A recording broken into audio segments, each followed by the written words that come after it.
Olá, minha gente, tudo bem? Bom, eu vou trazer para vocês hoje uma leitura do livro do Ernest Gracie, que chama Arte como Anti-Arte. Deixa eu colocar aqui o microfone para vocês me ouvirem ainda melhor, né? Do que nessa distância toda aqui da plataforma.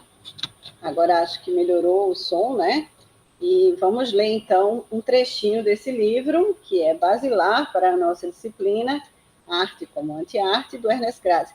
Já contei para vocês a história de quando estava na biblioteca do Centro de Artes e Comunicação da Universidade Federal de Pernambuco, fazendo meu mestrado em Teoria Literária pelo Programa de Pós-Graduação em Letras da Universidade UFPE, né, que a gente abrevia de forma carinhosa e chama de UFPE, quando me deparei com o livro O que é Arte, também do Ernesto Gracie, com as anotações de Ariano Suassuna, que tinha sido meu professor há pouco tempo e tinha me dado essa referência no estudo da arte e da estética, né? Então, vou trazer para vocês alguma coisa que é bastante importante para os nossos estudos, alguma coisa que me guia, que me ilumina, né? Como aquela lanterna do Diógenes, procuro um amigo. À luz do dia, o Diógenes envolto apenas num barril, sem roupa, e com uma lanterna dizendo procura um amigo. Esse lugar do professor é sempre um lugar que nos ilumina. Então, o legado de Ariano Suassuna continua presente em mim, e aqui vamos ler a obra do Ernesto Gracie e uma das referências que ele me deixou. O tema desse livro, o argumento da investigação presente no livro é a teoria do belo e da arte na antiguidade. O vocábulo estética, de origem grega, comumente empregado para designá-la, indicava em sua derivação de aesthesis, percepção, a doutrina das percepções dos sentidos. Alexander Gottlieb Baumgarten, que nasceu em 1714 e veio a falecer em 1764, pouquíssima idade, né, minha gente? A minha idade. Introduziu esse termo referindo-se ao âmbito da arte. Em uma publicação, acrescento aqui, de 1750, revista em 1758. Hoje o termo designa as teorias sobre a natureza da arte e do belo, tais como se desenvolveram no decorrer da história. Não é somente um interesse histórico que nos guia em nosso objetivo, mas também a pesquisa teorética, que permita esclarecer a essência do belo e os diversos aspectos sobre os quais este foi objeto de interpretação. A história da arte, como diz El Venturini, em História della Critica de Arte, de Florença, de 1918, abre aspas para Venturi, exige um conhecimento claro a respeito da essência da arte, de maneira a poder distinguir se um quadro ou uma escultura são obras de arte ou obras racionais, econômicas, morais ou religiosas. Aqui segue a atualidade da arte. Os aspectos da arte e os problemas a ele relacionados despertam atualmente o interesse de um público provavelmente mais vasto do que jamais foi no passado. Talvez nunca as exposições foram tão visitadas e as discussões, principalmente as que se referem à arte contemporânea, nunca agitaram tanto os ânimos. É esse o motivo pelo qual se diz que atualmente a arte tomou o lugar antes ocupado pela religião. Bom, só lembrando, esse livro aqui, ele foi publicado em 75 e o Gracie está certo, né? A tendência se ampliou, sobretudo na nossa contemporaneidade.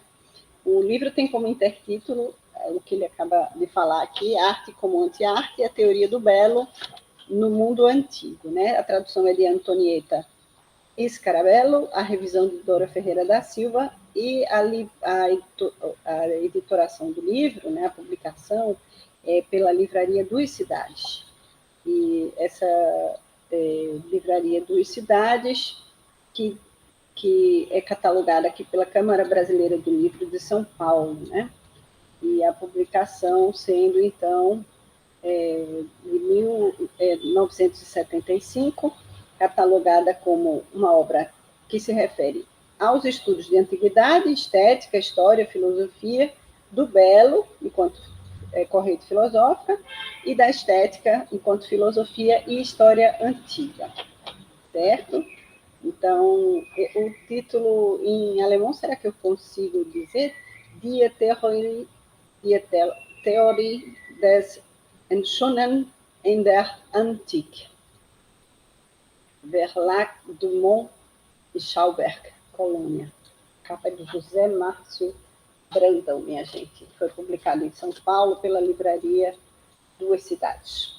Eu vou continuar, então, já que ele traz aí essa visão ampla, né, de como a arte ocupou o lugar da religião. Em qual de suas características essenciais se encontra tal possibilidade? A arte da Idade Moderna, que tem início com o humanismo italiano, oferece sempre uma possível, entre aspas aqui, tá, interpretação significativa de objetos e de ações.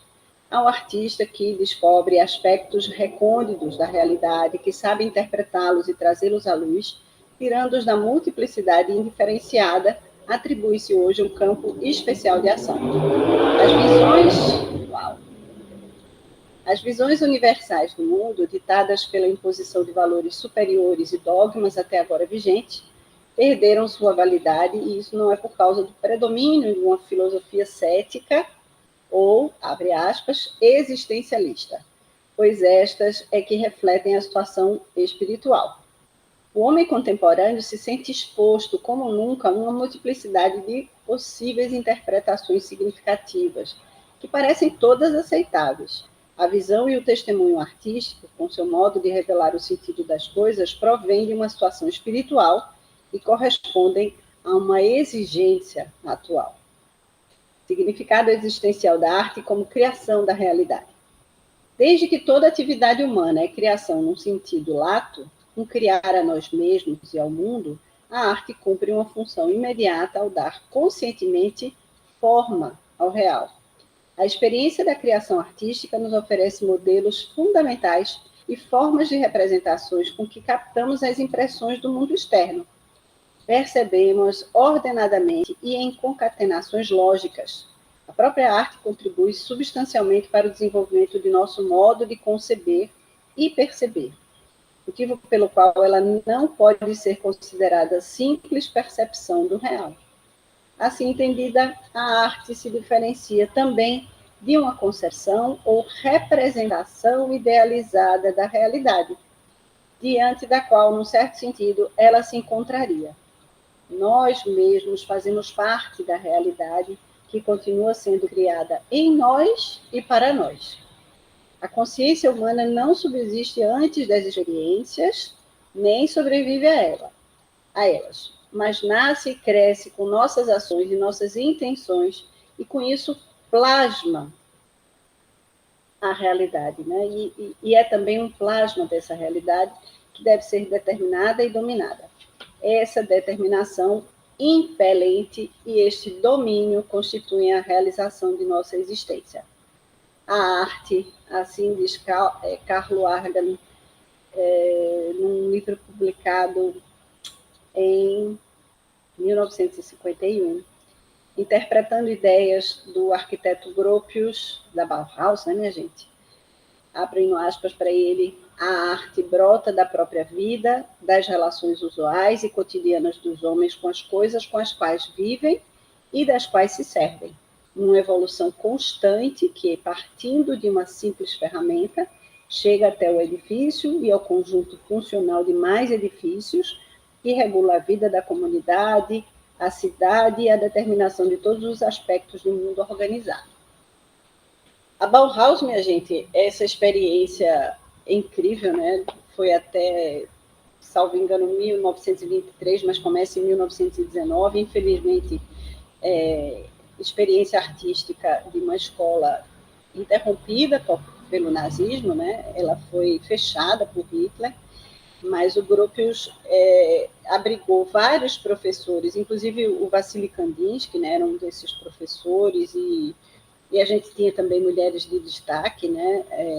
Nessa formação de professoras e professores da Bauhaus. O nome quer dizer exatamente casa em construção, né?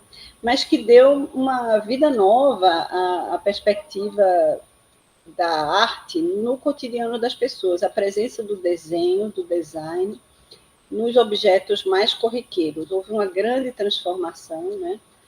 Não somente de cores, a inserção de novas cores para esse universo dos objetos, como também uma reformulação de suas formas, né? A arte não pode mais, portanto, ser considerada como uma expressão da genialidade de poucos ou como um luxo. Pelo contrário, deve ser reconhecida como um dos aspectos precípios da existência humana e deve ser considerada nesta função. O problema da criação artística e de sua interpretação se apresenta, sem dúvida, cada vez mais ao juízo de muitos e parece destinada a penetrar cada vez mais em todos os campos da existência humana, desde o projeto industrial até a planificação urbanística. Outro capítulo chama A Arte Sempre Existiu?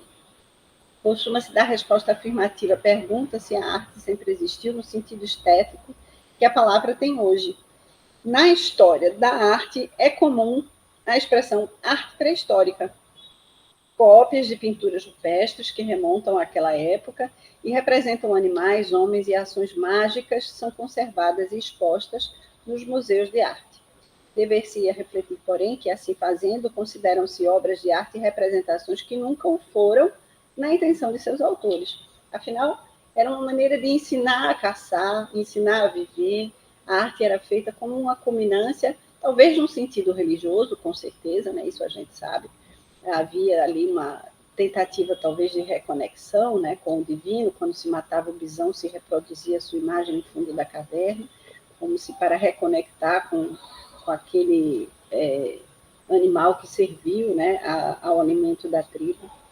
Mas, enfim, a pergunta não é ociosa porque exige o crivo de pressuposto que leva à classificação e à avaliação dessas representações segundo critérios artísticos.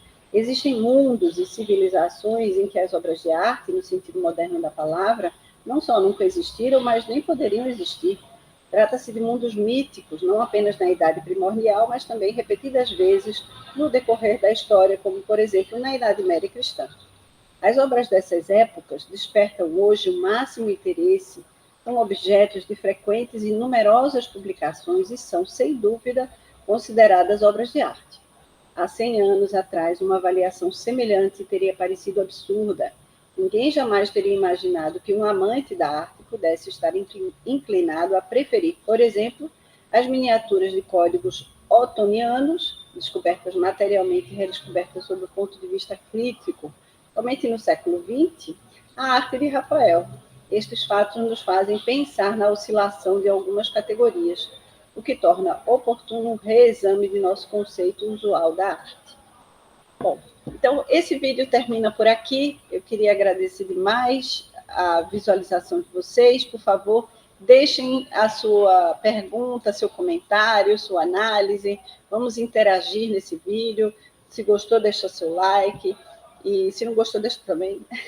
Mas vamos, então, interagir com esse universo do Ernesto Gracie. E eu volto a ler um pouco desse Arte como Anti-Arte, a teoria do belo no mundo antigo, para vocês. Tchau, minha gente. Até a próxima.